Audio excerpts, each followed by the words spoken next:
Kepala daerah absen dalam acara retret kepala daerah di Akmil Magelang. Wakil Presiden Gibran Rakabuming Raka mengisi materi dalam kegiatan retret kepala daerah di Akademi Militer Magelang. Assalamualaikum warahmatullahi wabarakatuh. Balik lagi bersama kami di Gibran Day. Pada saat ini kita semua tahu bahwa para kepala daerah yang telah dilantik telah mengikuti retret atau pelatihan di Magelang, tepatnya di Akademi Militer. Tentu saja pada puncak acaranya turut hadir Pak Presiden Prabowo Subianto, Bapak Wakil Presiden Gibran Rakabuming Raka, kemudian beberapa petinggi negara lainnya yang turut hadir dan diundang oleh Pak Presiden. Namun ada yang menarik, ternyata kepala daerah dari PDI Perjuangan tetap tidak mengikuti retret tersebut. Ada beberapa kepala daerah, namun tentu saja ini sangat-sangat menjadi sorotan bagi kita semua, apalagi pada acara puncaknya. Pematerinya adalah Bapak Wakil Presiden Gibran Rakabuming Raka, Pak Presiden Prabowo Subianto. Tentu saja mereka memiliki materi yang sangat krusial dan patut dipatuhi oleh para kepala daerah. Namun sangat disayangkan, mereka mengikuti situasi internal partai sehingga benar-benar ini sangat memilukan. Bahkan Gubernur Bali tidak hadir meskipun acara puncak, dan banyak warga Bali ternyata yang telah memprotes serta menyayangkan hal tersebut. Mengingat jika sudah dilantik sebagai kepala daerah, maka tupoksinya adalah kita harus mengikuti pemerintah pusat, bukan lagi patuh terhadap partai atau patuh terhadap intervensi lainnya. Bukankah begitu, saudara? Silahkan tuangkan pendapat Anda di kolom komentar sembari kita menyimak informasi berikutnya. Titipkan agar semua mengawal Astagfirullah. Secara khusus di bagian akhir, beliau sampaikan bahwa Indonesia ini masih tertinggal dalam hal produk halal. Nomor 1 itu Cina. Kita itu kalau nggak salah nomor 8 begitu ya. Kebetulan ada Babe Haikal tadi di sana. Ya nomor 1 Tiongkok ya. Kita itu angkanya jauh tertinggal ya dibanding yang lain. Nah, karena itu beliau meminta atensi khusus para kepala daerah untuk mendorong produk-produk halal.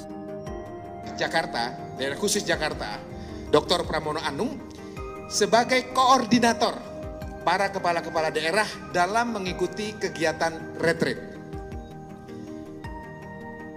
Dr. Pramono Anung telah diberikan kewenangan untuk membaca dinamika yang terjadi di lapangan.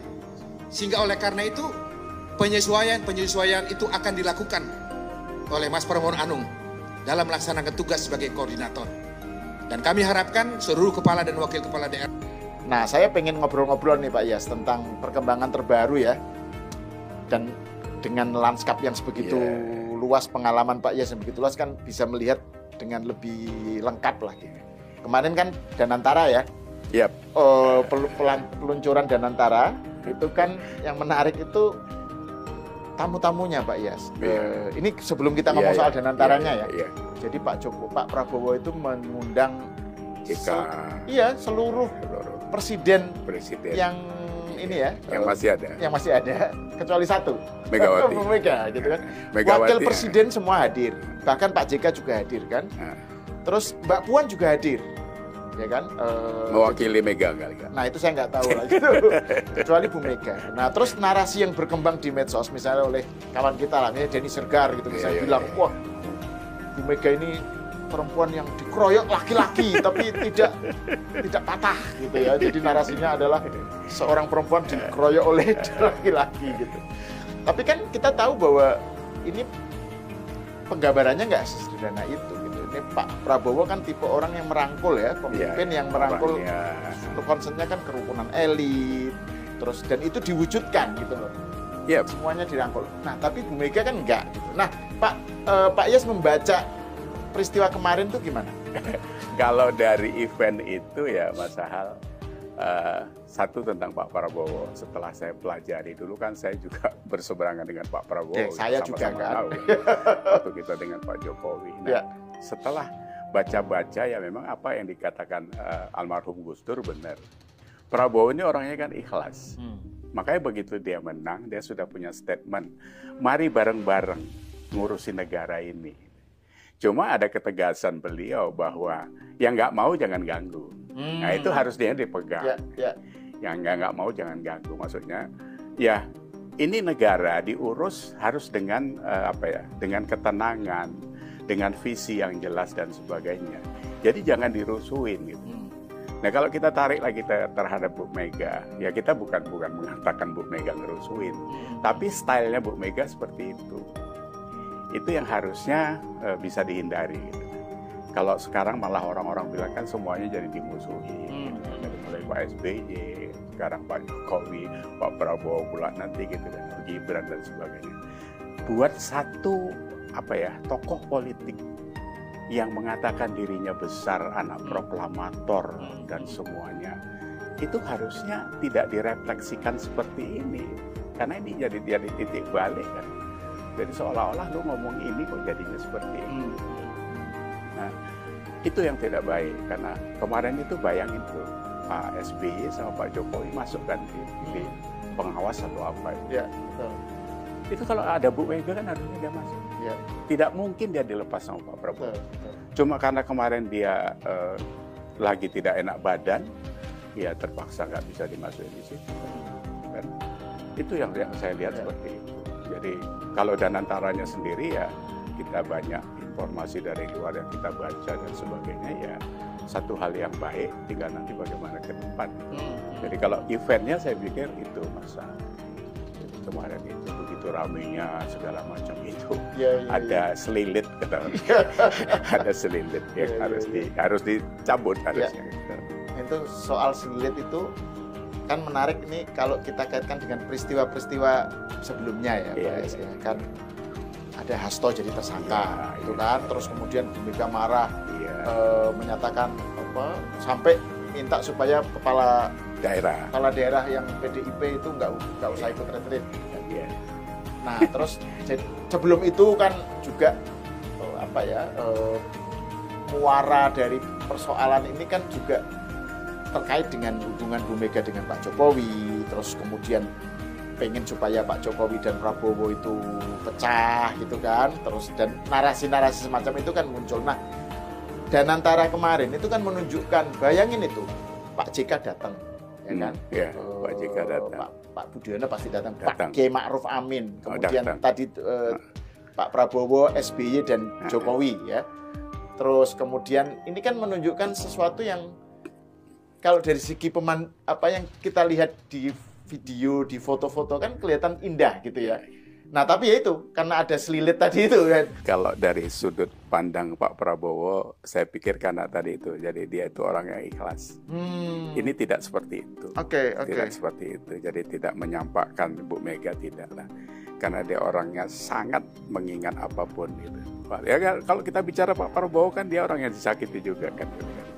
Nah tapi kalau kita bicara Bu Mega, itu kan memang stylenya seperti itu. Ya kan, ya stylenya style itu ada tabiat kan. Ributnya kita ini sebenarnya yang tidak menguntungkan buat masyarakat Indonesia ini kan sejak Pak Jokowi tidak bersama PDIP. Waktu itu ya kita masih itu. Kita bukan orang politik tapi kita ngikuti kan. Itu sebenarnya tidak baik. Saya selalu mengatakan bahwa tidak menjadi tauladan yang baik. Sebagai orang-orang senior di dalam perpolitikan, dalam public figure, apalagi bekas presiden dan sebagainya, kan ditonton anak-anak kita ini. Apa mau seperti ini ke depan? Makanya saya sangat tidak setuju dengan Rocky Gerung, dengan Refri Harun. Jangan kasar mulut kita, itu tidak baik. Karena itu didengar orang, apalagi gesturnya seperti itu. Kebencian itu kan nggak boleh di-spill kayak gitu. Lu nggak suka, boleh gitu. Tapi kalau sampai maki-maki itu kan tidak boleh. Nah, kembali kepada Bu Mega, ya itu tadi, karena saya ngelihat persiapan, ya saya bukan ngajari ya, saya pun umurnya udah 70-an sekarang ini. Tidak ajak di dalam mengatur emosi, tidak kalau kita Muslim kan, Rasulullah kan bilang kan, kalau lagi marah berdiri duduk, masih marah duduk rebahan, masih juga marah yuk ambil wudhu, habis itu sholat. Artinya kan bisa diatur sebenarnya. Kenapa sih gitu? Kenapa harus marah dan kalau sekarang ini kan saya sudah dapat sesuatu yang saya di lingkungan saya, di lingkungan perumahan kan ada RT RW sama sebenarnya, ada orang suka tidak suka. Ya saya pikir kalau saya tetap kalau saya sedang mengerjakan sebuah kebenaran, saya jalan aja. Saya nggak peduli dengan itu dan saya tidak perlu frontali dia. Nah, saya diam. Yang saya 10 tahun saya terus mengikuti Pak Jokowi. Itu orang luar biasa. Jadi berpolitiknya sufi, sehari-harinya sufi, bisa tahan seperti itu luar biasa. Itu luar biasa. Harusnya itu kan bisa dijadiin kalau kita bilang refleksi. Refleksi itu kan diri kita itu diurai bagaimana kita bisa belajar dengan ini dan sebagainya itu. Tapi ya karena itu tadi bawaan itu terus yang paling saya sayangkan memang tidak bisa mungkin dimasukin dengan orang. Seperti kalau Mas Sahal ngomong sama saya, Pak Yas, mohon maaf, saya rasa yang ini Bapak harus gini gitu. Kan saya harus terima dulu, terima itu. Tapi memang kalau yang seperti itu Anda harus siap memang. Jadi makanya kalau kita berdebat dengan orang, katanya kalau berdebat dengan orang bodoh kan orang bodohnya jadi dua. Iya. Jadi breaking down breaking down kita sendiri. Makanya kalau sudah kayak gitu lu tinggal aja gitu kan. Nah tadi Pak ya soal mengelola kemarahan itu menarik karena kan bahkan Rasul kan juga bilang bahwa kalau lagi marah jangan ngambil keputusan. Iya, semua. Jadi nggak boleh mengambil keputusan saat marah. Gitu kan, karena kan itu lagi nggak stabil lah gitu emosinya. Nah tapi kan kalau dalam konteks PDIP dan Bu Mega ini kan perkembangannya kan karena marah dengan Pak Jokowi soal Gibran, soal apa ya, terus kan berkepanjangan ya, terus sampai misalnya kayak kemarin itu kan soal Hasto jadi tersangka, terus Bu Mega langsung mengambil keputusan kepala daerah apa itu kan sesuatu yang ini ada patternnya Pak Iyas dari segi di kalangan ada kubu yang selalu ofensif kepada Jokowi gitu ya. Jadi ini bukan sekedar 1-2 kali loh. Ini sudah menjadi satu gerakan di kalangan PDIP sendiri gitu. Nah Pak Iyas melihatnya gimana itu? Tapi kalau kita ngomong PDIP itu kan semuanya tergantung Bu Mega.